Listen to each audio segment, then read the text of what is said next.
Welcome to the latest instalment in our series of virtual composition workshops, where we'll be exploring instruments from the Indian subcontinent, their origins, how they work, and crucially how you can write for them as well. Today I'm delighted and honoured to be joined by Kuljit Bhamra, the award-winning record producer, composer, Indian maestro, and demystifier of Indian music. Kuljit, it's amazing to have you here. Thank you very much. Today. Pleasure to be here. Thank you for coming. So perhaps you could introduce us to what instrument you have in front of you today. These drums, it's a set of drums called Tabla. In India, I would pronounce them as Tabla, but generally when I travel around the world, I call them Tabla because that's how it's spelt in English. And these are a beautiful, for all intents and purposes, it is a beautiful sounding bongo drum. And that's what I call it, and I think most people can relate to it being a bongo drum. But it has extra features that makes it stand out above or separate from other typical bongos. So that's called a tabla drum. And you've got two of them in front of you, haven't you? So one seems a bit smaller than the other. Yeah, the tabla set generally consists of two drums. There's a bigger one, as you quite rightly noticed, and a smaller one. The historians say that it started off as a log drum. So if I do this and sort of hit the join, you can imagine it being, its ancestor being something like this. And then at some point in history, it got cut in half. And what the historians say is that it got cut in half so they could hang it either side of their beast in battle. So in a way, it's like a kettle drum, and that still looks like a battle kettle drum. And yeah, at some point it got cut into two, and then the two drums developed their own individual personalities. One being larger and made of metal, and the other one being smaller and tensioned tighter and made of wood. So we've got one large metal one and one small wooden one. Could you just demonstrate the sounds for us? Yeah, sure. So as you'd expect, the larger one has a deeper, lower sound, and the smaller one has a higher pitch sound. So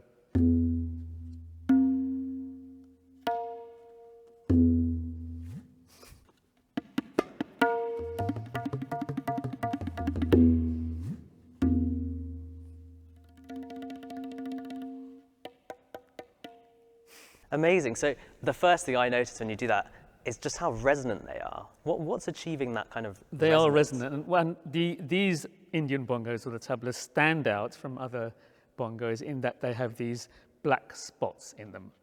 And all tablas have the black spots. They look like they're drawn on with a felt pen, but they're not. If you look closer at them, you'll notice that it's a paste that's applied. And if you look even closer still, you'll notice that the paste is slightly domed, but very flat. So this added weight on the drum head, which is made of goat skin, because it's weighted, it allows the drum, or it makes the drum resonate for a longer time. It provides an inertia on the drum head. When I was at school, I used to twang a ruler on my desk, like that. And then if you imagine doing that, and then if you imagine sticking a bit of chewing gum on the end of the ruler, which is also what I used to do, it would twang slower because of the weight of the chewing gum, but it would twang longer. So, a very bad analogy, but the weight in the middle has two main effects. It allows the drum to resonate, and I just heard that finish, as opposed to a normal a drum head without a spot, which goes like this, and it's over. Yeah, much less. It's an amazing resonant church, but nevertheless, it's much less than this. The other effect of the paste is that it provides a very distinct pitch. So this is a particular note. I think it's tuned to a B flat at the moment, and that's the do, is a B flat, and it has an open sound as well. So we've got a tuned kind of drum, but we don't really talk about tuning when we're talking about the big drum, do we? It's more focused on the small drum. Yeah, the big drum, because it's in Indian music generally, there isn't sort of in Indian traditional music, there isn't really sort of harmony or a bass line, so to speak. So this drum does the job of providing a sort of bassy sound and perhaps an accent to the rhythms, but and it does have a pitch, but it's a pitch that you can't really keep constant because it gets affected by, you know, lights and humidity. So that definitely has a pitch, but it's not a pitch that I can guarantee will be the same maybe after 5 minutes of playing, because the moment I do this, it would have changed. It's already a bit lower, isn't it? It's already lower. Yeah. So it's relative pitch, and again, another advantage of this paste on this particular drum is that it allows me to do a slide or a glissando, which is the iconic sound of the tabla. Everybody loves that sound.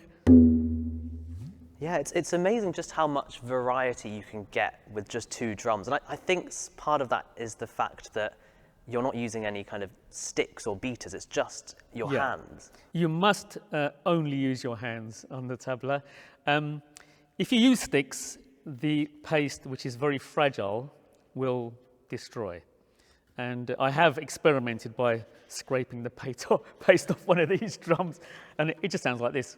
With the paste off, it sounds like that. It's incredible that, I don't know how this came about, but again, some of the historians say that the drum was, in the old days, rather than use carbon paste, they used to use dough, so mixed flour and water, and some traditional tabla players still use dough.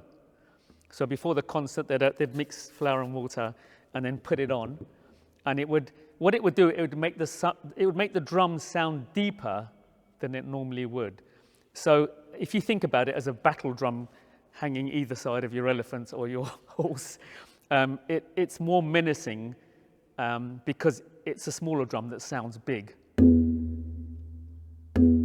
And if you close your eyes and didn't know where it's coming from, you probably would imagine a bigger drum. So that's how the paste sort of came into force, so to speak, and then it became permanent, and then it had this beautiful effect of producing a resonant pitch and tone.